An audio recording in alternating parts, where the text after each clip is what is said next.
Gaming NBS episode 350 being recorded Monday, July 12th, 2021.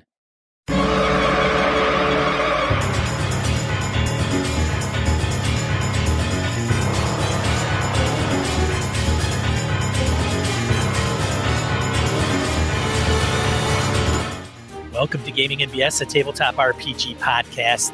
I'm Sean. And I'm Brett. Welcome to the show, folks. Welcome back. Glad everybody's on board. Sean, how the hell are you, man? Doing okay, man. I had an eye issue. I still have an eye issue. Do you? Look at it. We start out with the ailments again. Yeah, exactly. Do you know why? Because we're too old. Everything's fine. Everything's fine. Everything's great. No, we're going to skip that. Let's go to something cool. So I think I'm in the lead, Sean, and here's why. I have submitted 3 games for GameWorld. I've got Thursday, Friday, and Saturday game. What do you got? I have 2. Oh, see, I'm winning by 1. Bar. So I'm running no. I'm running an Avalon game with 5e, an Avalon game with Osric, and then I'm running a World of Darkness game. Because, I pimped World of Darkness on the show. I'm like, I gotta run that. That's gonna be fun. It's true. So that'll be a good time. So those are out there. Forget About It and the other one. The other one. Yes. What the hell did I submit? Mothership. Mothership. And then I'm going to do another one. I don't know. I got Kingdom from Ben Robbins today. That might be hit or miss. Like, people might be like, I'm not going to sign up for that thing. But it's no prep. Yeah, you'll be fine. I don't know. We'll see. So in other kind of wacky coolness, let's see here what's happened. You sent an email out. I actually got a copy of it. It wasn't as horribly blasphemous as I thought it would be. So Brett is on our email list. I'm glad I signed up for that. I feel informed. Good. I'm not sure I like some of the moderators you've chosen. I mean, you've got guys like Harrigan, which a little rough, but I think he'll be okay. Actually, it was cool. We need you for more important things. So okay, I see. Operations decided to move on those individuals and figured we didn't need to escalate it all the way up to the sea level. So you reorged underneath me without talking to me? No, I'm kidding. It's totally fun. It's awesome. Very good stuff. Oh, so speaking of crazy, weird ass good stuff. So one of our listeners, Mr. John Steve, heard Sean and I talking about Forbidden Lands, and he said, "Hey, I've got this stack of stuff. I think I'm going to get to it. Hey, Brad, I'm sending this to you." I'm like, "What, dude? Holy shit!" So I have his Forbidden Lands box set and stuff. So holy crap! Thank you so very much. Wow. And I gotta say, the quality of the books, the box set itself, the box. I mean, I'm gonna just go off for a second. The box is a high quality box. It's going to take a beating, right? It doesn't have that old. I'm so used to box sets being those flimsy ones, like from the old TSR days, that would just fall apart on you. Kind of like starting a new TSR. It just kind of falls apart on you. But anyway, but the box set itself is great. And he had the cards, he had the dice, and good grief, some other. It's awesome. So I started reading it, and I'm like, It's got a really good hook, like you talked about, Sean, the Blood Mist and basically the Necromancer, the whole bit. And like, wow, this is pretty freaking cool. And I hinted at this as being an option for my home gaming group. And like, Hexcrawl, huh? Brett, that's something we haven't done before. I think that'd be fun to do with a whole new rule system. So thumbs up. I think I'm going to have a good chance to get it to the table with my home group. So that's making me pretty happy. So speaking of though, Sean, how let's talk about gaming. I'll lead off. I gamed with let's see here. Last week was Undermountain with my buddy Alpha. We got in a long, very protracted brawl. And I can see where at first we were using the whole fog of war, the whole dynamic lighting thing in Roll20. It was a lot of fun at first. I am finding, though, that because then where my character happens to be, I can't see the rest of the action when something's happening on the second floor. I am zoning out. I was over to Alpha's place. He's the DM for it. And I was mentioning to him last night while we were shooting pool and drinking at his place, because you got a pool table and that's what you do. And he said, I said, I think, he said, well, we've done that before with Rage of Demons, out of the Abyss type of thing. And I'm like, yeah, but that's happening in front of us. I could see all the minis. I could see what's going on. I'm seeing the events play out. And when you go, oh, new monster shows up. Oh, it's a Balagor. Oh my God, another Vrock. I'm only hearing it like in a distance. It's like watching a YouTube actual play that's very visual and only getting partial cues because no one's describing what's really happening. So I'm like, man, this is, I kind of think we should turn off dynamic lighting. He's like, I don't know if I'm just telling you, man, because Zave's character went down. He got poisoned by some drow. Sleep. I saved him. But for the whole fight, neither he nor I had any fucking clue what was going on the second floor, which took most of the evening to get through. It was a big brawl. Tons of drow. We just barely escaped by luck, I'm like, okay. Downside to dynamic lighting. If the group gets a little either ahead of their skis or you can't quite see what's going on, it's like listening to someone in the other room play a really fun game of D&D you wish you would have been invited to. That's how it felt. You didn't run down there? I couldn't get there because I run up there and the base of it on my rogue sneaks up and it's like loaded up with like drow and a wizard and a priestess. I'm like, I can't get in there. I have no hit points left. I can't wade in through that. It was just tactically, I couldn't find a way to get to where the action was. So, and it may have been a once in a, one-time occurrence type of thing, but that was a case with dynamic lighting. Just, I zoned out. I started reading a book. I'm not kidding. Ooh. Yeah. And I'm like, I told him he's bad player. I know. I'm like, man, I feel naughty, but I was like, I'm fucking bored, man. I can't see what's going on. This is frustrating. So we talked about it though, which I thought was the adult thing to do is say, hey, I'm not keen on this. What could we do? How does this matter? Maybe I should do something different. So we hashed it out and it was a good discussion though. So pretty cool. And then I ran Forgotten Realms First Edition for AJ and Alana. I'll tell a quick story here. And this is where the topic for today comes up through this game I ran for the kids. And I had laid out a bunch of clues in front of them that they were in this little wilderness trek they're on, that there were ghouls in the area. I laid out some like, hey, there's a chewed on body. Here's a more chewed on body. Here's more evidence. No one's putting two and two together. Here's a hole in the ground that stinks really bad. And there's body parts and bones. What does Alana say? Let's go down there and see what it is. We're stalwart adventurers. And they almost died, but they were really smart and like, fuck this, we run. Right. So it was really clever. And I'll tell the other piece of it later, but it was a damn good game. So Sean, what happened to you? Anything fun? Yeah. I had a TPK.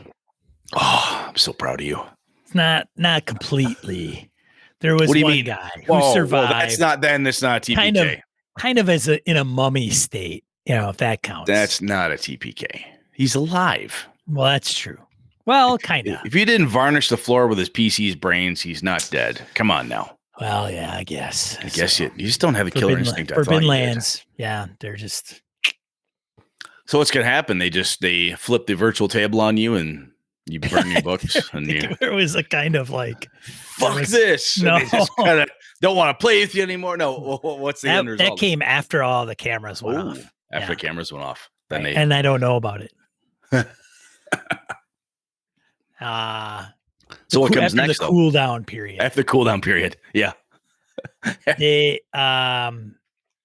We're gonna go again. We're gonna continue with Forbidden Lands with different tunes, probably around the same time, maybe a month or two later. Doesn't time frame wise, but yeah, they're all writing up new characters. So I reinstalled a lot of stuff in Foundry. And I'm going to take some of the feedback because I solicited feedback and got some very valuable feedback from the guys. And then take that forward and give them. I already knew some of the things. I even brought it up to you, Brett. Like, okay, yeah. getting hung up what's in the book and stuff like that. So So I received this letter like unaddressed envelope. It was like cut out from magazines and newspapers that said, "I'll get you, you fucker, for what you did." yeah, I assume it's for you, so I'm forwarding it to your yeah, place. no, that's fair. So you can You have know, that. So yeah, I somebody could was angry. I just figured I'd pass it along. 1 out of 4. I mean, Yeah, I probably know who it is. yeah. It was pretty. It's pretty graphic. Just letting you know when you get it. It's pretty bad. So we'll be kicking that off the next Thursday, I think, if Very we've cool. got everything tidied up, which I don't think we need to do a session 0 necessarily. And I'm going to do things differently. Like, hey, you guys don't have a map. It's going to be Fog of War. I'll tell you, man, though, the fact that you're going to do things differently tells me you need a session 0. I'm just going to devil's advocate at you just to be able to say, hey, guys, even if it's in writing, something that says feedback received, here's the tweaks or here's the differences. So people understand. Might be worth it. Yeah. I mean, certainly could do it. It wouldn't hurt anything. But I think with some of the things, I think a session 0 with the same group a second time is different than, hey, we've all never played together. This is like in my industry when you've got a statement of work from a vendor and you've got a change order. I understand all the terms and conditions. I get that. That's in the original SOW. Yeah. This is the change order. Oh. That says now we've adjusted how this is going to work. Leave it to Director Brett, to bring work into our flippin' RPG podcast. Like, what? You guys, come on now. Camp Sean. I don't want to hear anything about how Brett's a great guy anymore. Just saying, I'm a good director. It's a good thing. So if sorry, go on. Yeah, no, I was just gonna say. So that's what we're gonna do, and I will give them more to figure out. Like, what do you guys got to do? Here's your, here's all your options. Man, I'll tell you though, the fact that you've got a group of gamers, they're BSers, so they're good gamers, right? So they're good people. But you've got this group of great folks that want to play games with you, for whatever reason. I am paying them. Checks in the mail, guys. Appreciate it.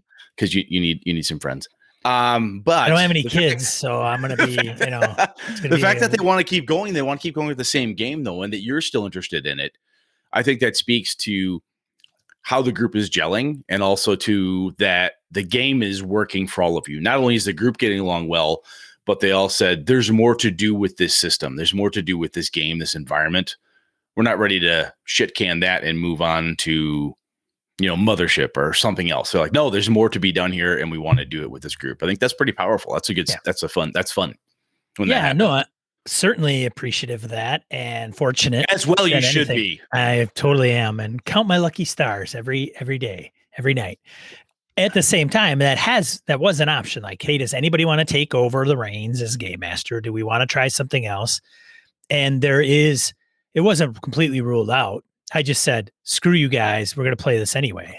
So, which as well you should. Right. I mean, so for it is, I think they threw up their hands and said, okay, great. Yeah. So, yeah. There you go.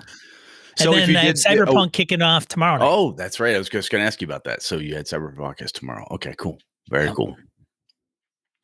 If somebody missed out on the email that you sent, where do they sign up? Just go to Gamehole. Good God. GamingNBS.com. Is that where they go? GamingNBS.com/newsletter. There you go. Yeah, I've got some good feedback. And we had some pint glasses left over from cons that we had bought them for. So I put some of the inventory in there and said, hey, let me know if you want one of these pint glasses. So most are accounted for already. Oh, very nice. Yeah, so we're unloading some of those. I have to find ways to pack them so I don't ship just broken glass, piles of broken glass, and then have to refund everybody their money. So for those of you, I haven't sent, like, by the time you hear this, they may be sent, but I meant to do it this weekend. I didn't have time. So they're coming. Don't worry. Very cool. But yeah, that's the newsletter. And we had, a little talk about our moderators, what we're running at Gamehole Con, And so we'll switch it up every month, maybe do a monthly thing and see. There's feedback that I got that's in the Random Encounter talking about the newsletter. Oh, very good. Yeah. Cool. Well, speaking of feedback, Edwin Nagy was looking for something. Why don't you read that one out? So Edwin Nagy he works with and for Frog God Games. And so he posted this in our forums. I'll put a link in the show notes. And he didn't put a date on there, but I'm like, hey man, when do you need this feedback?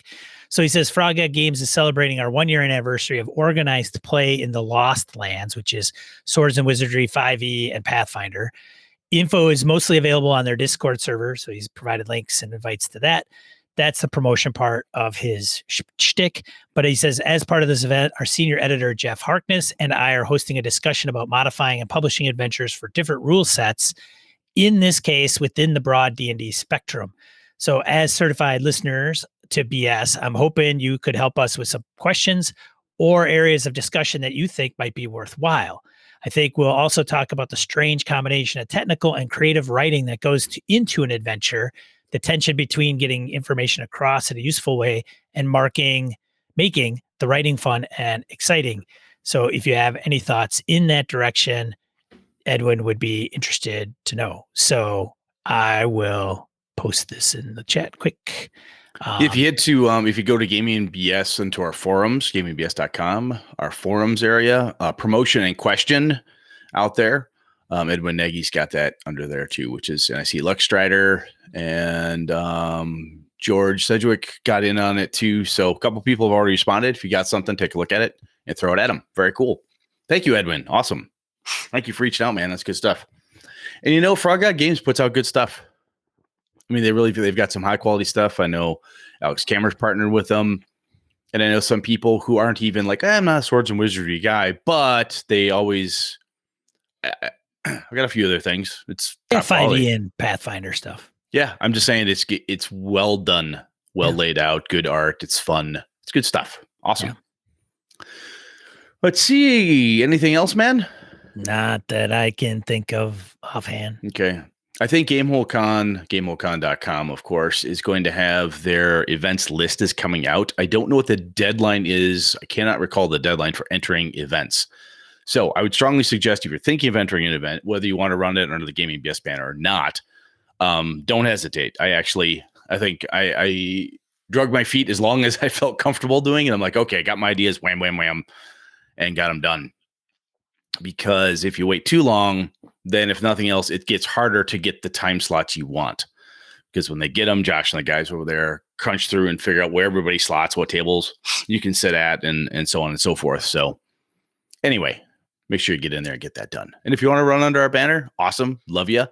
Let us know you're doing it. And that way we can help promote it because we want to tell people about our cool people running kick-ass games. So that's awesome. Yeah. We good? Yeah, man. Yeah. Let's move on. All right. Let's get into Random Encounter. Off we go. Segment of the show where we field emails, voicemails, comments from social media. You start. Yeah. I was muted. I muted there for a second, so I didn't cough in your ear. Akadoken comments on pulling mechanics in from other RPGs. Mining for mechanics and story ideas is one of my primary motivations for being an RPG tourist. Hey, good callback. RPG Very nice callback. Yeah. I'm always checking out new games to find cool new ways to run some part of the games I am running. Those mechanics get dropped in as house rules. I've been using some of these so long, I don't even remember where I got some of them. Yield roll a d6 is a rule I've had in my toolbox since AD&D. Stunting, aka giving your action an awesome description, earns you a bonus on your roll. Clocks from Blades in the Dark are a great way to run skill challenges, and they can be easily set up on the fly. I used Wraith the Oblivion's shadow mechanic in my D&D 5e game to represent the PCs being haunted while traveling through a cursed land. Every player played the shadow for someone else's character. They taunted, shamed, and encouraged bad behavior in others and used creepy voices to represent when they were talking as someone's shadow. I've used D&D 4E's minion rules in my 5e games. Minions have 1 hit point, which allows you to throw a good number of them at PCs without overwhelming them because they go down quickly.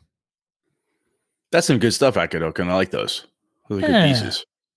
And even if you don't take it directly, all the mechanics, and even if you just take the spirit of the mechanic, right? If I'm remembering my Wraith Shadow mechanics, I mean, there's pieces and parts that are very core to the World of Darkness tool set there, the D10s and the dice pools. But the translation, not a bad idea. I love it. That's good stuff. Very cool. Let's see. Next up, Lucas emailed us on the same for pulling mechanics from other RPGs. Hello again. It's Lucas from the middle of Nebraska. I'd like to comment on pulling the mechanics from other RPGs. So these are some of the things I'm doing in my current campaign. I'm currently running Massive Nyarlathotep. Next Monday is our 56th session, one whole year. Wow. That's awesome. Good on you, man. And that is a world spanning big MFer of a campaign. So that's very cool because most people I know that have tried that one, just total aside here, Lucas, that they get partway through and they get bored with it, quit. There's a TPK of some kind, and they just don't have the wherewithal to figure out how to keep it going. So very cool. 56 sessions, 1 year. So that's awesome. Once a week plus 4. Cool. Yeah. Yeah. He continues, we stick to the core of Call of Cthulhu 7th edition, but I pulled in Pulp Luck rules from Pulp Cthulhu. I also give out Fortune, which is very similar to Fortune from Shadows of the Demon Lord, or Bennies from Savage Worlds. Let's say the player does something awesome, or it's their birthday, or hey, grab me something to drink before the game. Congratulations, you get a Fortune. A Fortune can be used to re-roll your roll, preferably use this before the push mechanic. You can spend a Fortune before you roll to give yourself 2 bonus dice on your roll, which can offset penalty dice. I also use what are called clue dice. I think this was inspired by Trail of Cthulhu in this rule set, but I can't remember. Every time they find a clue, they get a D10 that's put in a pile at the center of the table for anyone to use, which can be used by being rolled and then substitute for any of the D10's position in the D100. So the group is in a stress situation. They look at the pool and they think, hey, there was a clue that helped me get in this mess. Grab and roll a D10. And this roll can be used to offset a critical failure, or it could give them a success. But also at the end of a chapter, the dice are all left get rolled and are granted as bonus skill points. Skills under 70. Oh, nice. I also have used the initiative system for Mothership. Players make a dexterity check. If they succeed, they go before the threat. And if they fail, to go after. Higher degrees, success, or failures may give the players advantage or disadvantage on the turn. Those are things that I come up on the fly. These are just some hacks I've made over the years for my Call of Cthulhu games, and I find them fun and enjoyable. So if any other BSers want to use, go ahead. I don't make the games LOL. It just makes my games a lot more fun and faster. But don't get me wrong, when players have to spend all their luck to survive a situation where they would have died, it's still worth it to ask them, so how do you survive? The response usually isn't, well, it wasn't easy, but thanks for taking a moment to read my emails. Keep on rocking. Those are some cool ways to add stuff to Cthulhu, running a little pulpy, obviously, because you could get the very nihilistic, purist Cthulhu. But I think in some of the longer term campaigns, the pulp version of it lends itself to the possibility of completing the whole campaign or lasting longer. But I have John Wick mentioned the dice in the center type of thing, and I think he may have that in a couple of mechanics of games he's written. But he mentioned it in the Play Dirty stuff way back in the day. And if you succeed, you get like this cool die. If you fail, I take a die out type of thing. Where having that, and I think it's really cool that if it's out there, someone in the group, I do something cool, amazing, whatever it is, I get a die for the whole table. So Sean, Eileen, whomever can grab it and roll with it, and I think that's awesome. Like that's a really cool mechanic. And that's one of those pieces that in my head, I want to use. I keep forgetting to pull that one out because it's very agnostic. You could use it in a D&D game. It's an extra D20. It's an extra, inspiration die or something. So that's pretty cool. I like that stuff. Thanks, man. Yes, thank you very much. Over to you, sir. Forum user Bingo comments on the Cortex RPG system. You mentioned Cortex during the podcast. Definitely something I would recommend. Our group first used the Smallville Cortex system for Supernatural Serenity campaign, Firefly setting, but supernatural frame. We flew around the verse on our ship investigating the supernatural and hunting demons. We are currently using the most recent iteration, Prime, for our 2 Star Wars campaigns. While our group was initially a little skeptical about the system, but are now converts. It's so flexible with some practice, you can design a set of mechanics that create the experience you're looking for. In the primary Star Wars campaign, our characters are former Jedi apprentices who fled Order 66 to a strange planet unlike any other in the galaxy. Hard to explain. We built a Cortex Prime system that is just fantastic for force powers. In our second Star Wars campaign, we have street-level characters, detective, forensic specialists, etc., who are part of an X-Files-like team who investigate supernatural events on the strange planet above. Starting to see a theme here. I like it. Using the same mechanics, we've built a system that is great for street-level characters, where we don't even bother with character advancement. Highly recommended. It just takes some getting used to. Very cool. Honestly, I think a game like this, Sean and I have talked about this off the mics. I think there's something to be said. I think system mastery, we've talked about that before. If you get really good at a system, you can hack it, change it. You feel like you can mod it up pretty quick. But from what I'm understanding with Cortex, one of the cool things here is that the modding is nature. It's like part of its core power. Yeah, I don't think you can have a game without it. You know what I'm saying? Is to modify it. So like, hey, I want to use Cortex to play this game. That's its prime power. Click, click, click, and there you go. So definitely cool. Very neat. Awesome. That's one more tick, and then we got to check that out. Hey, Sean. Yeah, Ghost is Table Talk RPG. He goes by Ghost and Table Talk. He's part of our community, and he is hell-bent on running Cortex for BSers in our community. So if you go to our Discord at gaminginbs.com/Discord or our forums, you'll find him on there trying to find dates to bring people into a Cortex verse one shot. Yeah, he's a pretty big advocate of it. And he has run, like, he has a Forbidden Lands game that he's made out of Cortex. So he's kind of like, he's taken a couple settings and some ideas from there. And I tell you, man, there's nothing as fun to me. Some people were like, well, I want to learn from the person who wrote it. That's kind of fun to a point. I'd like to think, hey, I want to play Avalon with Brett. That'll be cool because he wrote the thing. Yeah, that's neat and all. But man, I tell you, there's something really cool about somebody else who's a fan of a thing. When Deshane ran, Astonishing Swordsman Sorcerers for us, that's cool because he obviously is passionate about it. There's no sales pitch involved. There's no, did you like the thing I made? It's like, hey, this is something I like and I love and I want to share it with you. There's something really cool about that. So that's awesome. Yeah, we get to meet him at GameholeCon. Yeah, he's coming. Yeah, I know. And he wants the Sean Uber. Nice. He's awesome. He's put a call into the Sean Uber. So Dispatch is trying to see if they can make that happen. So very cool. Yeah.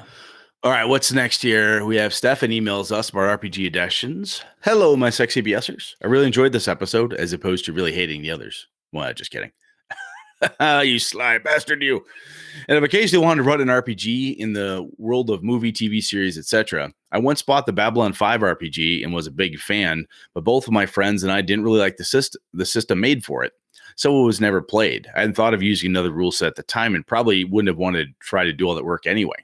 I was a fan of Farscape, Stargate, Bubblegum Crisis, the anime series, but leery of buying any of those for more or less the same reason, but also because I wasn't sure I'd be able to run a game in those worlds that would be as engaging as the stories of those IPs.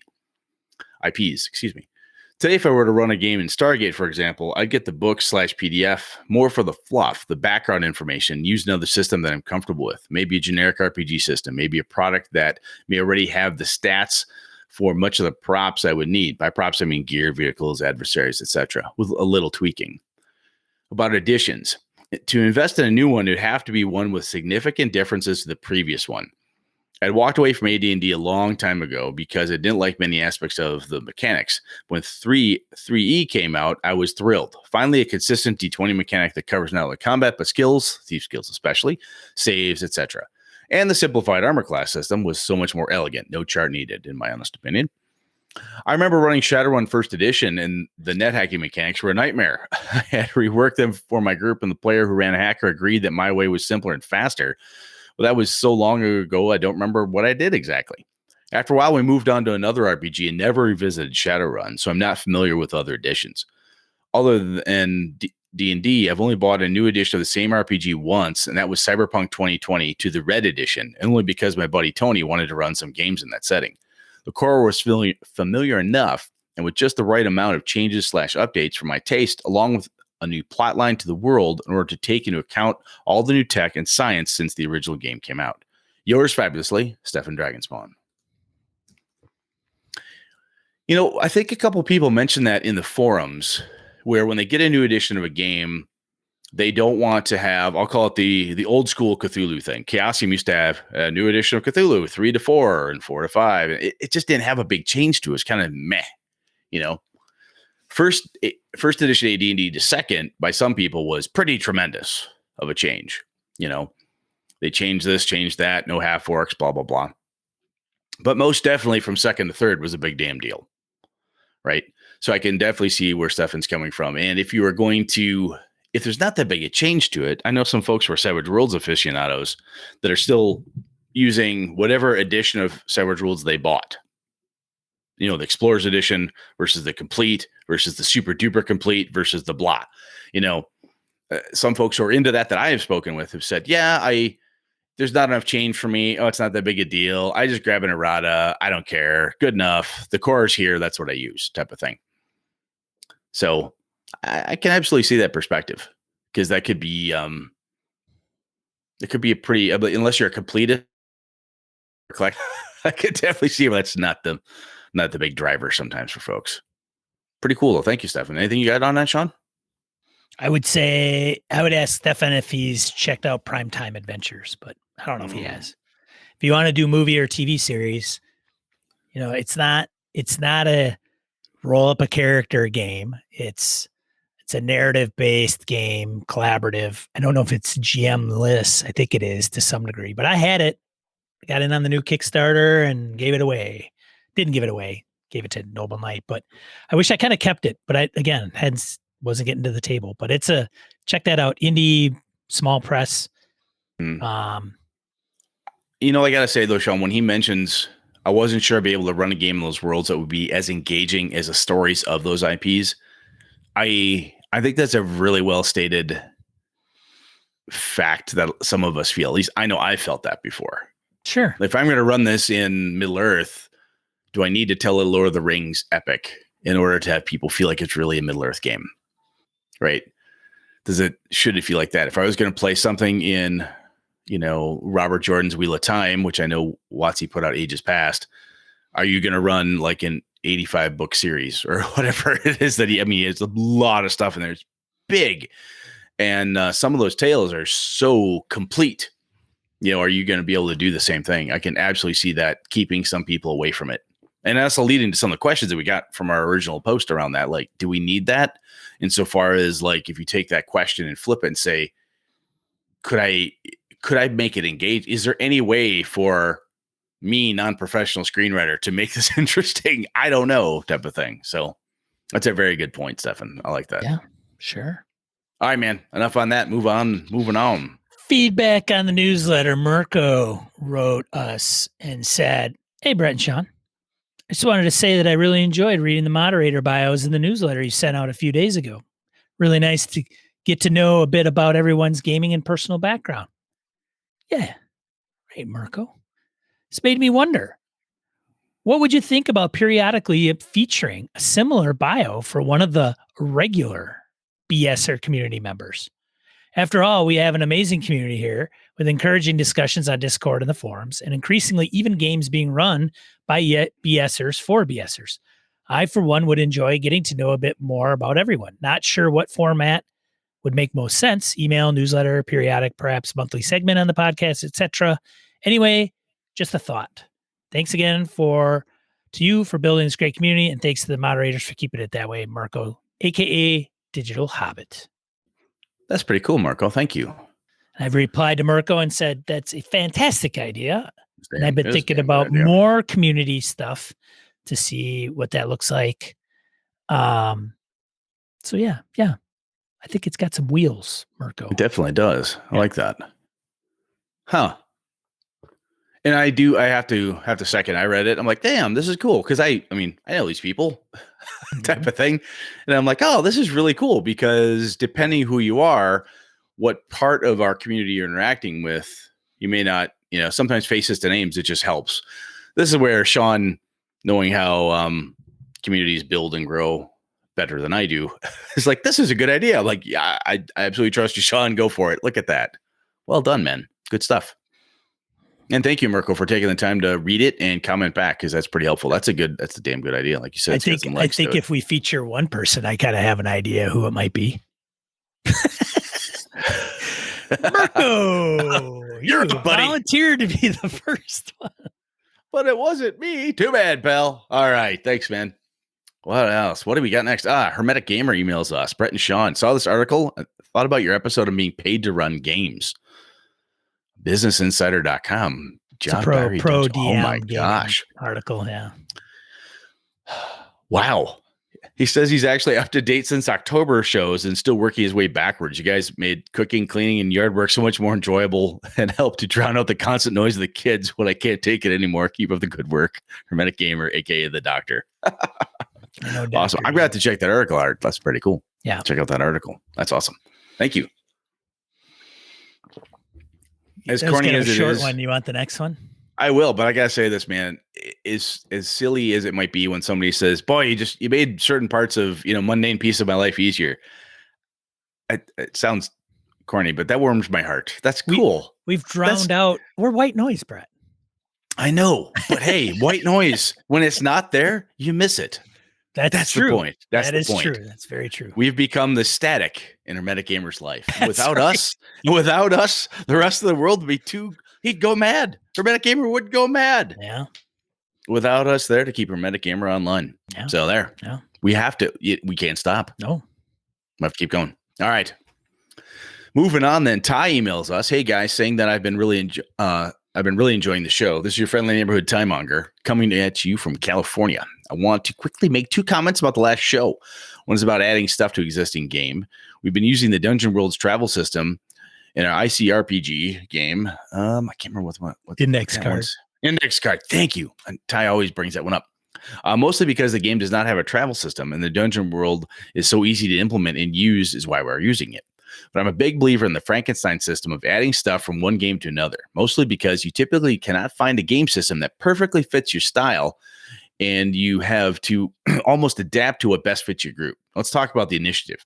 Brett, what you talked about of you sort of sounds very similar to the I can't read ICRPG. The only difference is that they do a counterclockwise tabletop setup. What I mean by that is you go from left to the GM and you go counterclockwise around the table. That does mean your players have to think about who they want to go first. Typically the tank, and then you move along the other players until they usually finish off the healer last next to the GM, who will go absolutely last. That would mean the tank will sit to the left of the GM. With this method, you always know who has to go next because they're always the person to your left of whoever spoke last. And combat always goes that way. The method makes the initiative a lot quicker and easier. No need to roll. No need to remember what order. No need to write anything down. Who had what roles. It's always starting from the left of the GM. Hope I explained it well enough. If not, there's a snapshot from the core rules that you could use to help. Very cool.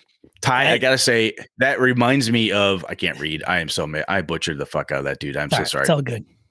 But I got to say, I did that in my vampire games for the longest time with the group I ran. Huh. I don't know where I got it from, but it started with, we would go around the table. It started with a guy, Chris was the player. He always sat on my left. We started with Chris and went around. Anybody else sat in Chris's chair, they got bumped because that was Chris's seat.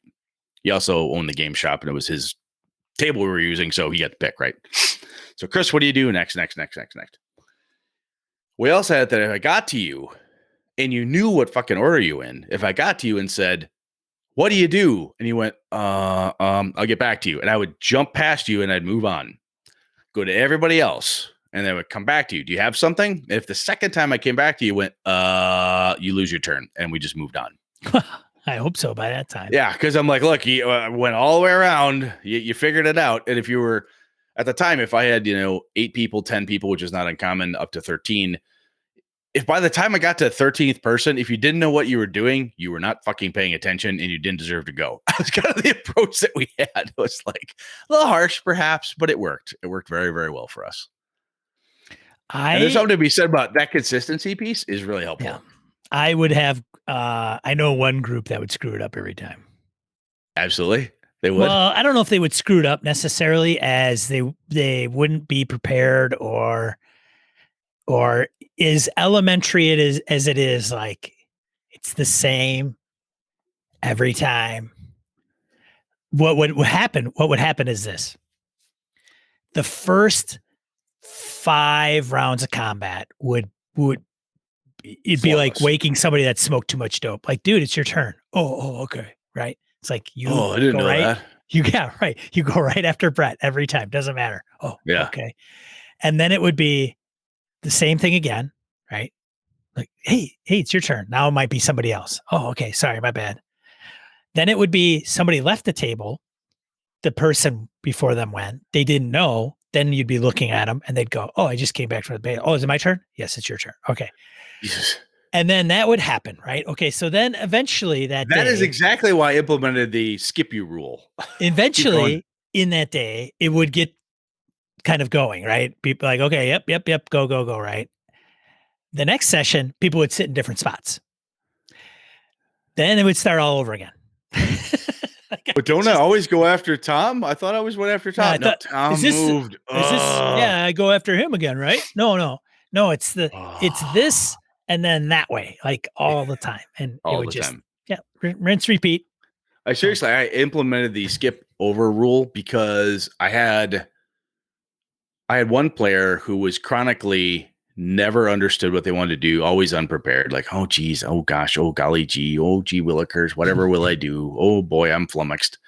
It was very frustrating because it would just suck the air out of the room. The combat's going, we're all standing up and yelling, and dice are flying, and people are doing stuff. What do you do? Next, because we want to keep the energy rolling. And also, what I found out was the reason the person was, oh, golly, gee, I'm flummoxed, is because the pressure was on. And when they're like watching the action, and it got to them like, oh, it's my turn. It was kind of the weird shock of seeing all this crazy or whatever was going on, and suddenly, oh my God, it's in my face. Pass. And then they always came back with something. Very, very rarely that I have to like blow somebody off completely. Like, I'm sorry, look, you had 2 chances. No, that was the absolute exception. In most cases, the couple people I played with over the years who I had to skip over the first time always were back and ready after that. And it just came down to their play style was like high energy, Brett's yelling, people are screaming. I mean, literally people are yelling and crazy stuff is happening. You're like, okay, it's your turn. Deep breath. And you just lock up all 4 because you feel like a deer in the headlights. All this action just happened. What the fuck do I do? How do I top that type of feeling, So we got a chance to pass you, and everybody else who went was feeding that person help and so forth. So that when it came back to them, they had a really kick-ass thing to do. Anyway, God, that was a long way to go for that, but I liked it. It was fun. I wonder how you would do it virtually, Ty. Like you'd have to have Discord. You can do alphabetical because that's how it sorts video. Well, depending what your video is, if you put it in a tile, it's just tick, tick, tick, tick, tick, tick, tick. It's not the same for everyone, though, is it? Depending, and I'm running, so I'll just pick it. Yeah, but I mean, you're not going to. Oh yeah, if everybody knows, they go. Yeah. Like, is it the same order in the video for everybody? If it is, great. But if it's not, then you're like, shit.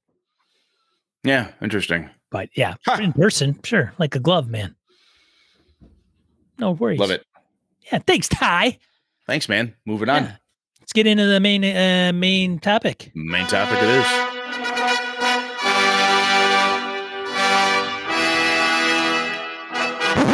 All right, Brett, what are we talking about this week?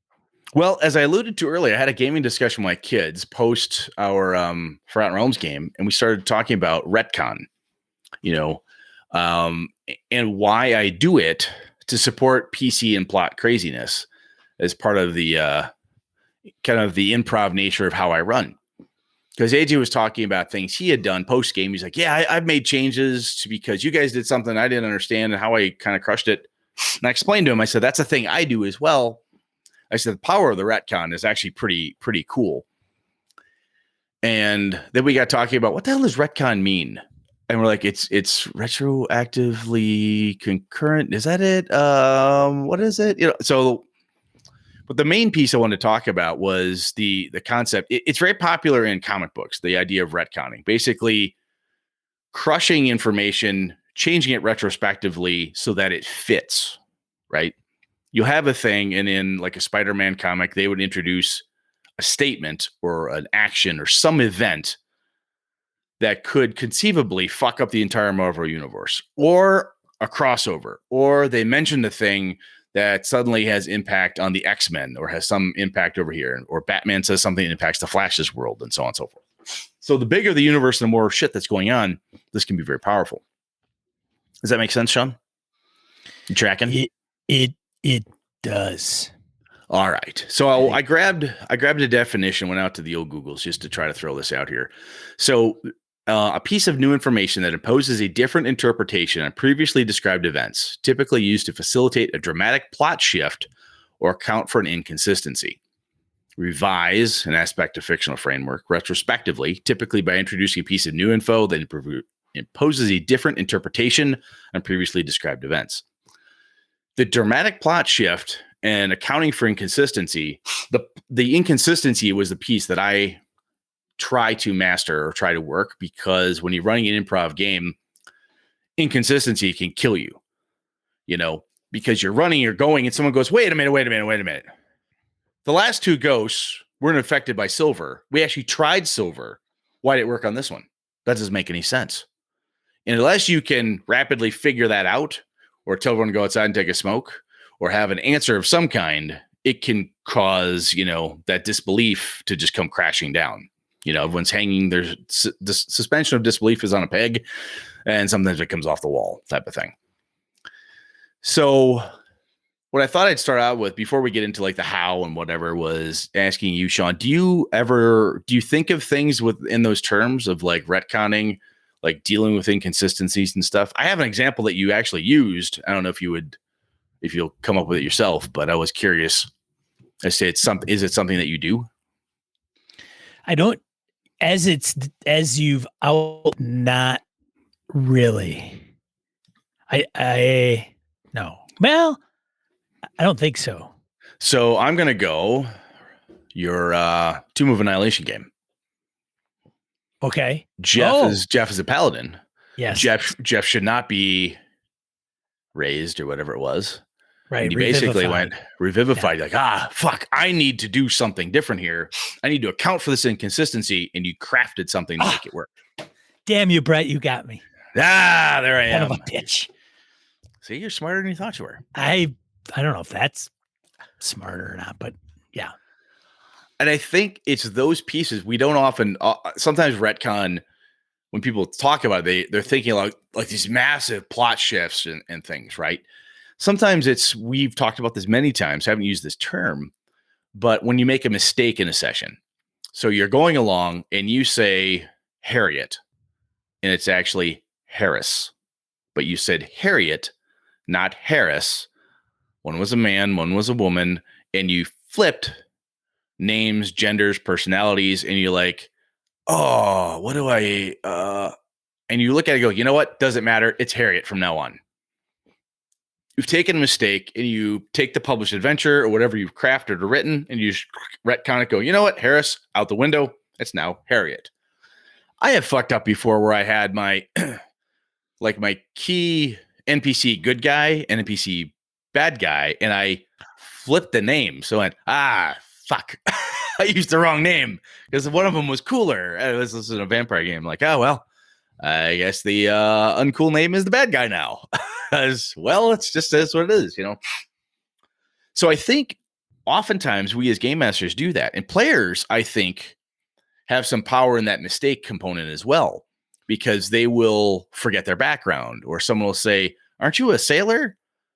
Well, it was mostly rivers. You know, I'd say a sailor from like a river, not necessarily big ocean sailing. Oh, that's how come this, that, or the other thing. Yeah. That's why I fucked up and didn't put any actual points in knot tying. I'm sorry, or whatever it is. We can just a small mistakes, and sometimes it's even a big mistake, where, like I said, you fuck up a name or a place or whatever it is. And I think it's important to use that tool in our tool belt here because it's verisimilitude. It keeps the consistency where you want it to be. I think that can be really cool.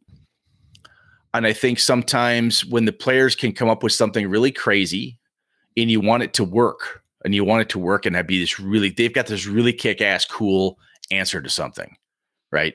So they've been fighting werewolves and they have tried silver and silver's kind of working, and someone decides they're going to try like cold iron. And you're like, fuck, I didn't really think that far in my werewolf. Are they fake creatures? Does cold iron is there a cold iron story? But they've got this wonderful idea where cold iron's going to take out this were creature. And you're like, you know what? Fuck it. It does. It works. And later on, they find out that shouldn't have worked. Somebody reads the book, somebody checks something out. The official thing says it can't. And like, why would that work? And sometimes it's like that one time for a reason you'll never understand, which is very common in Call of Cthulhu. Like, the fuck did that work for? No idea. Elder gods, bizarre worlds, nihilistic universe, uncaring gods. Moving on. But in a game where you want to have the consistency, sometimes you've got to do a little crafting to say, you know what, I'm going to break it right now. And I got to come up with a way. That's sometimes the downtime for the game master. Like, oh, fuck, I let him use cold iron. Why? Why did I do that? And sometimes it's just trying to figure out how to tie that stuff together. Because it was a really cool, crazy thing the players came up with. And you don't want to cut them off at the knees and say, I'm sorry. Because you're like, man, this trap is wonderful. They pulled something out I never thought of. And they actually built all these pieces, because oftentimes when the players do that, in that example, they'll say something like, well, remember, the werewolf when he broke out of prison, he went through the wall. He never touched the iron bars, which he should have been able to bend. Why didn't he touch the bars? Why did he go through the stone wall? That seems like a lot of work. You're like, oh, fucking whatever. You blow that off. 2 sessions later, like, and the werewolf didn't do X. I bet he didn't go through the front door because you said it was stout iron bands on that front door. I bet that's why he went through the window. Players come up with crazy ass shit, right? And you're like, fucking hey, they're pulling this wonderful plot together. I could either pull the rug out from under them, or they're on this really cool path. Fuck it, let's see where it goes, right? Sure, cold iron. But then you got to figure out how it works or whatever, So in that regard, Sean, I know, like I said, you did it in your Tomb game. Have you? I did. So have you done it before or other things? Like when players make weird decisions, like when we decide in Star Wars that we're going to fly off and leave the derelict ship because we don't want to do it, and you cram, well, they threw that story out, new plot line, what do I do with that? Do I just leave that hanging there, or do you meld it together? Have you done that type of thing even? I could, and I don't know if I have necessarily.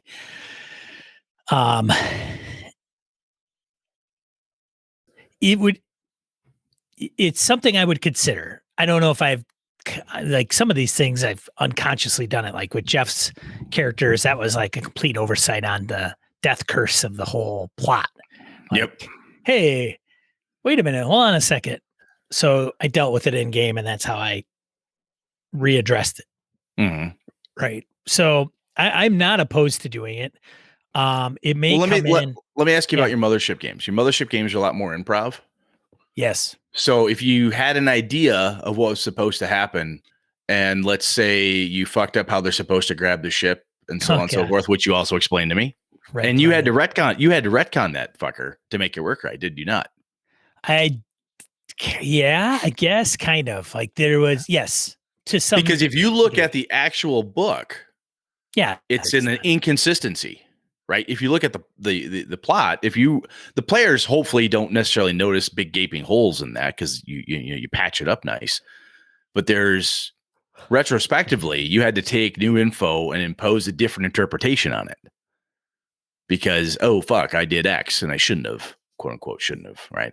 Yes. And some people have commented on the Mothership Red Planet. Like some of the guys that game in that group had read it or had it and hadn't played it. And so even Forbidden Lands, there's guys in the group that have like the spire that they went through. And like I think Phil said, hey, I read that a while ago. I was kind of rolling with it. He never led himself to say, hey, I know it's going to happen next or whatever. And even if he did, and I ran it by the book, he may have forgotten about it or whatever. But nonetheless, I guess where I'm going is I don't know if I will need to much going forward. And I don't know if you ever need to, because like, okay, it's Schrodinger's cat, right? Brett, if you swapped the names of your good guy, bad guy, and the players never knew, did it ever happen? Correct. Absolutely. Right. In that case, absolutely. So let me throw this one at you. So the kids are running my Forgotten Realms game, right? So AJ and Lana go down this tunnel. Yeah. And 4 ghouls come out of the tunnel. This is first edition. Touch, paralyzed. How long are they paralyzed for? The answer is forever, because the ghoul stat never says you get to save again. It never says how long it lasts. It just barely lasts for fucking ever. Good luck, kids. That's what AJ remembers his paralysis is. Yeah, AJ remembers his paladin has protection from evil on himself. And the corridor is so narrow, he can effectively stand in front and let everybody else back out, and the ghouls can't pass him. Right. So like, okay, we got to get out of here. Well, then another ghoul bursts through the wall of this narrow tunnel and attacks the party from behind. No one's paralyzed. AJ's druid says, aha, entangle. I said, but AJ, everything's dead down this hallway. And AJ says, but he just broke through a new tunnel, Dad. Does that one still have roots or anything coming through from the trees above? Ah, smart boy. Off we go. AJ effectively retconned that description. The tunnel is a certain way. It looks a certain thing. This is not effective, but I changed something and never thought about the implications of that change, right? He's like, but yeah, there are roots in there. Sure, there's roots in there. Why not? We're going back. We're clarifying the scene. We're adding stuff to it. That was a dramatic plot shift for that event. True, because but one could argue that it didn't. It changed. Like the scene you originally presented changed. Yes, which is exactly what a retcon is all about. I changed, and I have to change it, and I have to change everything around it. That's my piece. And what I'm saying is that it's the more we deal with that stuff. And I think in improv running, and you and I've talked about this for other things, is like sometimes it's like letting go, having fun, letting the players and yourself come up with wacky solutions or fun stuff. You know, this is a really good creative solution. I don't want to say no just because the adventure says nothing about roots from the trees above. Right? It's a damn good question. It's a really creative thought. I'm going to let this work. I have to retcon the description and the way this tunnel works because I specifically set up so it was just dead. Everything down here was dead and ruined because that was all more clues for them being undead. And there's a gas at the bottom of it, which thank God for them, they didn't go down that far. So they entangle that. AJ's like, shit, that only lasts a round, out. So they get out and they run. And the paladin is like trailing behind, trying to like keep his holiness in check, and they're running and they see this cave. And I had this cave as a place where this, basically where this sainted person from this ancient order of knights had rested on his way to find the phylactery that they're trying to deposit the phylactery they're trying to get. Sorry, long way around. Asia's like, oh my God, I see this thing. You're telling me I can detect that I don't detect any evil in it. It looks holy. It's got the order. It's got symbols of the dealing order around it. We charge into there. Well, of course, the ghouls can't get in. It's holy. So the ghouls can't get in. They can't dig in. Oh my God, there's a little cairn of stones. This is wonderful. Okay, we can rest here. Everything's fine. And AJ says, you know what? I have a passive 1 on D6 to see if there's a secret door. I'm going to just for fun. Click. He rolls a 1. He goes, oh my God, is there a secret door? He's up. He's standing out of his chair. He's like, oh my God, secret door. Tell me there's a secret door. I'm like, you're goddamn right. There's a secret door. There's no there? fucking secret door here. There was nothing there to begin with. But I'm like, secret door. Why not? Some magic cool shit happens. And they're able to find like a cache of things that this sainted person had left behind. Some water that refreshes them, some hero's feast type food that once a day will provide. They're like, oh my God, this is awesome. Oh, this is exactly what we need. Oh, thank God. And afterwards, AJ's like, did you have that in there? And I said, no, I've used stuff like that before in other adventures. But I'm like, this is a wonderful plot shift in what's going on. It's this dramatic event of AJ says, I'm looking for secret doors. You know, had he chosen not to do that, I wouldn't have even thought of it. So I'm implementing a thing, but I've got to figure out, I want to have something in here. It has to fall in line. So the cool shit they find in the secret door has to be related to the dealing order, has to provide some sustenance, aid, because that's what this room was about. This is where this person slept, recuperated on a very long and arduous journey. It has to fit that. And then everyone, and the kids were like, yes, that is consistent. And Alana looked at me. She goes, well, it was really consistent. She said these words. I shit you not. She said, it was really consistent. So I thought you already had it planned. You're making this shit up on the fly. But what I'm talking about is that power that we all have, players as well, to either help instrument the retcon. And sometimes they're like, well, is there a secret door here? Like, and if it hadn't worked that way, maybe he looked at Sean and said, well, maybe he hid like a weapon, or maybe he hid like a cache of holy water. I, as a player, I'm feeding this stuff. I'm telling you things that from a dramatic plot perspective could make sense.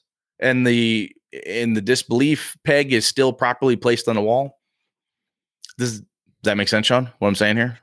It does, but it goes to like Graham Walmsley's book about some of that stuff. Play unsafe is what we're talking about. Yeah, playing unsafe. And yeah. And I think it's good, but it goes to, what if you didn't plan any of that? Yeah, you didn't have to. Right. So to be absolutely 100% blankly honest with you, I had planned a goblin attack with hobgoblins and an ogre. The ghouls and everything from the point when I started introducing bodies and clues, I made all of that up as I went. Right. I have no idea why I came up with it or where it came from, but I came up with this idea. I'm like, I want some undead. I want to do something fun, something different. And clunk, clunk, clunk, clunk, clunk. Right. There was no plan. It was just going with what seemed to make sense at the time. So but I had to retcon everything so that it fit. Because if you didn't do that, there's no consistency. Sorry, go. Right. Well, that's my point, is if you had it all planned and then you had to change it to what it made sense, then I think it would apply with kind of what you're getting at for the topic. I think if you just had 3 bullets on a piece of paper written down and you're kind of conveying what you're coming up with it in your head on the spot, and the players are kind of going with it, they get themselves into a pickle and a dead end. And they're like, hey, by the way, is there a secret room? Well, give me a roll. I succeed. Some of that you may not have had down at all. Right. No, nothing. And none you didn't. None. Right. Yeah, no. And so, but it still has to be consistent. It has to be consistent to what's going on, the setting and everything that could conceivably happen. Otherwise, it's just pure random nonsense that doesn't fit. If it doesn't fit, it's like a speed bump at 80 miles an hour. You're like, what the fuck was that? Thought for sure you were going to say you must have quit. I thought that's if it doesn't fit, you must have quit. No, I thought you were going to say Johnny Cochran, man. I would not do that. So yeah, no, I agree. Yeah. Yes, it helps that it makes sense, but there are some players and some groups that are like, random table, chukka, chukka, chukka. You find a brooch in the middle of the woods. Possible, sure, or I don't know. No, I'm with you. I'm with you, dude. Kooky off a random table. That doesn't make sense. I have been in the middle of the woods in Upper Peninsula, Michigan, literally 4 miles from the trailhead, and I found a folding chair and a sleeping bag that clearly had been there a very long time. Sure. I'm like, the fuck is this here for? Yeah. There's no tracks, no obvious campsite. What's this here for? We dreamed up. My dad and I were like, well, maybe it's this, maybe it's that, maybe it's this, which is essentially the brooch in the middle of the forest, and the players start talking about it. Now, some people could give two fucks about any of that. Like, random table, I found a brooch, I put it in my pocket. Well, the better example would be you're in a dungeon that's 3 levels down, and you find a plant in a Yes. room that's not lit. Like you turn a torch and you open the door, and you're being pursued by ghouls, and you go into this, where the knight is buried. There's a sarcophagus or whatever, and you find out there's Knightly Knight, the mighty knight paladin buried awesome. here. Yeah. And there's a plant that's growing, and it's like you're, I don't know, 30, 40 feet below ground. There's no sunlight, and there's a plant. Why is there a daisy here? This makes no sense. Yeah, there's a daisy and it's blooming. Like that's like random table, number 5. Yep. You find a daisy blooming in a pot. Oh, okay. I'm in a dungeon 3 levels down. Okay, that totally makes total sense. And the D&D normal answer is, well, it's magic. Obviously, it's just magic did that, right? And that's a wonderful catch-all. What I'm saying, though, is that to keep the verisimilitude going and to keep the consistency going, I believe, accounting for the inconsistencies, accounting for the weird thing, imposing different interpretations on a previously described setting, right? I'm 3 levels down the dungeon. It's dank. There's nothing down here but moss, mold, and apparently hobgoblins. Fuck me, hobgoblins. Oh my God, we've been fighting them all day. Here's the Knightly Knight's night, most nightly of all nights, resting place. And there's a daisy. Nightly. Yeah, Nightly of the Daisy tribe. And he's just there. And you're like, what the fuck is this? And you say, yeah, there's like, it's like a grave and there's a potted plant there. And so it goes, a potted plant? Are you fucking kidding me? It's got to be dead, right? You're like, oh, no. And you're basically click. You're just retconning the whole thing as it's happening.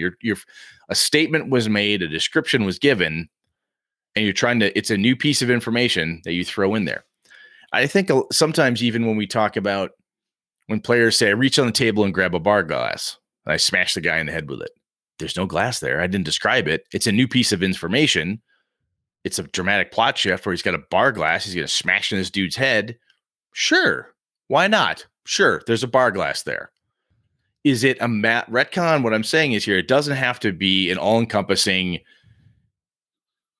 all the events. I have completely rebuilt the DC universe, and now it's the new 42. I've completely rebuilt X-Men once again, and now Professor Xavier can walk, or whatever it is you've done. You don't have to do it that grand. Any previously described event that you need to change because it facilitates that, again, that dramatic plot shift, or it's accounting for an inconsistency. I think that's a muscle that we use a lot. It's one of those pieces that, if you think about it, it's super helpful. And after reading Play Unsafe by Graham Walmsley on Sean's recommendation, I was thinking about it. And like, that was a piece that I use all the time because of my game mastering style. And the ability to make shit fit together is what makes improv feel consistent, and what makes a good improvisational GM seem like they really have their stuff together, is because they can make that stuff fit. Oftentimes with serious help from the players, coaxing stuff out of them, or they're helping you do it, whether they know they're doing it or not. They're providing input to you. Some games facilitate that better than others, of course.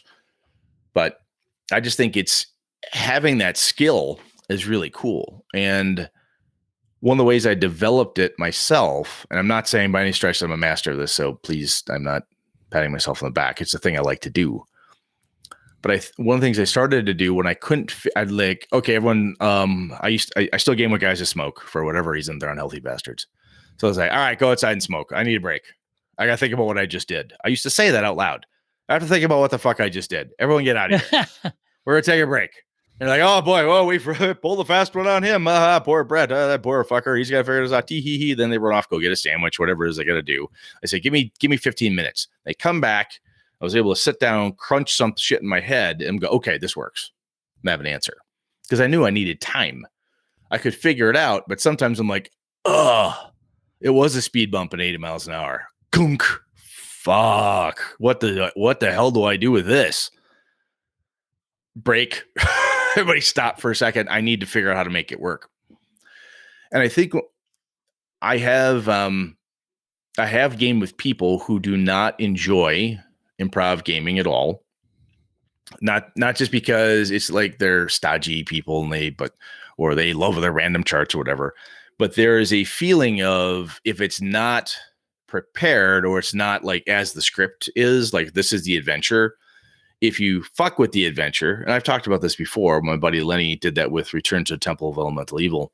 He mucked with Thrommel, the anti-paladin vampire, and we had a couple people who were pissed at him because he's like, that's not the adventure. You change stuff. He's like, yeah, but it's a great plot shift. It really was. It fixed an inconsistent part of that adventure, in our opinion, mine as well as his, is that this anti-paladin vampire is basically just a room monster, which is weird. Like, he's this uber powerful thing. Why is he just a room monster? That's dumb. He's like, 20th level vampire blackguard guarding a chest in a 10 by 10 room. What the fuck? It feels dumb.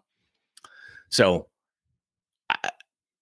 I think even for people who don't improv like yourself, I think it's still a skill that you use perhaps more often than you think about it. When, like you said, it's Schrodinger's cat in a way, mm-hmm. But it's still something you have to do to keep your internal consistency going. Otherwise, it's really difficult for you as the game master to portray a consistent world. Does that make sense? Yeah, it does make sense. And I probably will roll with things a little bit more. I mean, you don't sound convinced. I had this passionate plea, and you're like, it doesn't matter. It does. And I think it's good, and it's something we could lean on. I do like it as a thing to kind of quote unquote use, but I think it's going back to how much prep do you do? Yes. And how much do you adhere to that prep? And so if you took prep scale, and on one end, here's the book, the published adventure. Yes. Nothing changes, and you run it verbatim. Yes. Yeah. Great.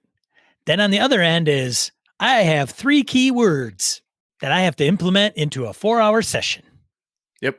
Iron GM style. Woohoo. Let's go. And then everything in between. And so I think it's a good thing to use the retcon approach, but I also think that it has more application as you go more towards. It doesn't mean it's not able to be implemented into a published adventure. Agreed.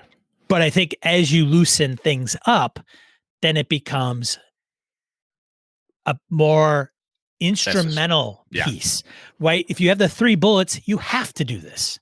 Yes, because if you don't do that, then it's, 2 pancakes walk into a bar, and you're like, what? This makes no sense. Right. Why are pancakes walking? What's going on? Yeah, it's so goofy. You almost have to take the 3 bullet approach, and you have to run it using retcon stuff because you don't have all that published stuff. Yeah, you don't have, everything you're creating is the world on the fly, essentially. Correct. And any change or mistake, tweak, adjustment you make, you're constantly retroactively providing multiple interpretations and so forth to get things to stay consistent. Right. And I think on the other end, sorry, go. I was going to say, and you have your players that are giving you that, like, hey, is there a secret door here? I'm going to roll 1, and then you've got, hey, I put this together and that together, and the DM hasn't, but the player has. Then you're like, am I on the right track? And you go, oh my God, you're so smart. I can't even believe it. Which is like you just going, sure. Like, I'm not making any of this stuff up. They can, and I'm going to use it. Yay. Right. And I think on the other direction, like pre-published adventure or pre-published, name your pick. But if you have that, and let me say it this way. If the only reason you're using this approach, thought, just this way to keep consistency, this way to keep the verisimilitude going, is because it helps you as the game master stay sane and stay on track and make sure you can produce the best game, because you're like, look, I'm running Rime of the Frost Maiden and I mixed up a name. The players probably never know. or you move the wrong encounter, you use the wrong map, you did something goofy, or you want to do something on purpose because you think, oh my gosh, this is a cool thing. I want to add this in. Whatever it is you're doing, even if it's only for yourself, because you're a heavy prep type of person or whatever has happened, even if the only way you're doing it is just for yourself as game master, I think it's important to know that you can do that. I have talked to some people who have run and gone back and said, look, I totally screwed that up. Can we replay that? That's a legit thing to do because it's a game, right? Depending what you're doing, you can say, look, I fucked up that whole room. Wow. Yeah. Have you done that? I have not done that. I've never done that. Never done it. I couldn't do it. I've had people say this to me. I don't want to name names because it's really sure. Where they said, no, I just said, fuck it. Let's just either play it over again. Let's just shit can and start over. I'm like, wow, that's a little crazy, a little over the top. Yeah. But I think if nothing else, is a new game master, right? So you're talking to new game masters out there and they're running Lost Mines of Fendover. They're running their first Mothership game. They're running their first whatever it is. And they're running the adventure in the back of the Symbaroum book. And like, oh my God, I'm doing it wrong, or I made a mistake, or holy shit, I completely forgot because someone goes, what's this glass horn for anyway? Oh, fuck. That was I can't believe we can often feel when you're running the first time that when you make a mistake like that, you have failed, that there's no way out type of thing. And sometimes it's a matter of, yep. Oh, you never did find out what the glass horn is for. I'm making that up. I have no idea where that's from. But you can come at this and use this approach, this idea to retcon it and fix your inconsistencies to keep yourself sane. And I think it helps flex our creative muscles as storytellers, game masters, figuring out plots and all this stuff. Is like, how the fuck do I make this work? When I listen to Ed Greenwood and guys like Matt Forbeck and other people talk about writing, and they talk about, I wrote myself into a corner and I had to figure out a way out. They wrote a thing and had to go back and rework it. They had to go back and kick out the inconsistencies, figure out some plot shifts, reinterpret a few things, and my character's back on track. We oftentimes have to do that. And I think if nothing else, my closing thought here is, as a new game master or somebody who's getting into it and hasn't done it in a while, this is something you can do. It is 100% legit. You've done nothing wrong, right? And sometimes people be like, well, obviously, Brett, duh, no fucking shit. But we could feel that. It could feel very crushing to you. I know the first time I ran a published adventure and I screwed something up, I felt stupid. I'm like, how the fuck? I've read this thing like 4 times in preparation for this adventure and I still forgot this. How dumb am I? Players never noticed, but it's one of those things that I think it can help us realize that there's a way out. Yeah, you made a mistake. You forgot a thing, or there's a bit of inconsistency, or you're playing it and somebody points out to you a glaring inconsistency that you didn't even notice when you read it. Like, hey, the world is kind of ending and everyone's doing human sacrifice to stop the world from ending. Is there no one dealing with the human sacrifice part? Why is that not a thing? Why is that not being dealt with? And you're like, that's not in the adventure at all. Fuck. Holy shit. That's, oh my God, there's a glaring inconsistency in this entire adventure. No one cares about the sacrificing. This is weird. That type of thing is possible. And when that happens, the power of that retcon, the ability to do this and reinterpret a few things, change a few things around, move some parts, that's all legit. And I think it's one of those muscles. The more you do it, even if you do it in your downtime, in between time, taking a break, however, you will soon, the more you do it, I think this practice will have you soon doing it on the fly, coming up with good answers, things that make sense, and being able to pull shit from the table and utilizing it as well. So I was pretty amped up about that one, Sean. I'm sorry. I totally babbled out over the top. I totally babbled over the top of you a whole bunch. I'm like, oh, this is really cool. It was neat. When I explained it to AJ and Alana, they were like, huh, well, that totally makes sense. Oh, that's a neat idea. And AJ explained how he's doing a very similar thing in his Midgard game. He's like, yeah, I had to do that because everything I had planned, you guys pretty much ignored. So I had to figure out a way to kind of bring the fight to you. I'm like, there you go. That's cool. You had some cool stuff. You didn't throw it out and replan it. You could have, but you said, hey, I could tweak this and bring the fight to these guys, you know? And that's cool stuff because it helps you as a game master stay sane sometimes. So anyway, got anything else on that, Sean? Or I'll shut up finally, maybe. No, it's good. It's good. Just do that. Just do that thing I said. Don't get hung up on shit. Yep. And as players, don't forget, you can throw ideas out there. That's right. Help the game master out. That's right. All right, let's go on to die roll. Let's get into die roll. I'm saying the same damn thing 5 more times. Die roll. 2 to 4 miscellaneous points of game and a geekery you want to bring to you. Got 3 this week. First one, article in Business Insider, DMing professionally. I mentioned that earlier. That's from the doctor, Chris, who gave it to us. So, hey, there's differing opinions of that. We did an episode a while back on it. Check it out, regardless. Second one from our friend Akadokan. The Devil Made Us Do It, coming from Monty Cook Games. I think it's up my alley. I don't know if I'll get in on it. It's a heisty game, man. It looks kind of like it's one of those things you like. This one has me interested, which is, I don't know, because Monty Cook seems to put out some pretty interesting stuff, but they're always late, like crazy late.